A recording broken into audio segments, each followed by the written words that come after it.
بسم الله الرحمن الرحیم. الحمد لله و الصلاة و السلام علی سیدنا و نبینا محمد و علی آله و اصحابه اجمعین. اما بعد، السلام علیکم و رحمت الله و برکاته. بینندگان عزیز مهربان، میخواستم درباره فضیلت روز عرفه که روزی نهم ذوالحجه صحبت کنیم.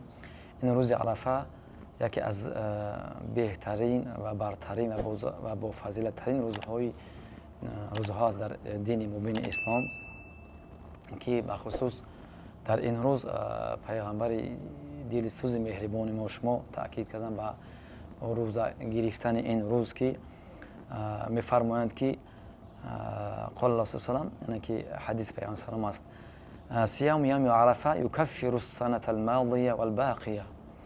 یعنی که روزه گرفتن روز عرفه این سبب می شود که بخشش 2 ساله را، 1 سال گناهان 2 ساله را، 1 سال گذشته و 1 سال آینده را، یعنی که اینجا مقصود و مرام بخشیدن 2 سال گناهان، این گناهان صغیره هستند، گناهان کبیره نیستند. گناهان کبیره با توبه و با چی از بین می روند، اینجا صغیره هستند. همین خیل در این روز دعا و ذکر زیاد کردن است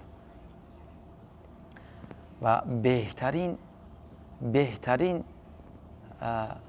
ذکر در این روز ذکر اذکار توحید است که پیغمبر خدا صلی الله علیه و سلم گفتند که یعنی بهترین ذکر همین ذکر توحید است که لا اله الا الله وحده لا شریک له له الملک و له الحمد و هو علی کل شیء قدیر. از مابین همین ذکرها اذکار این بهترین است. اما این روز غنیمت است، روز دعاست، دعا قبول می شود.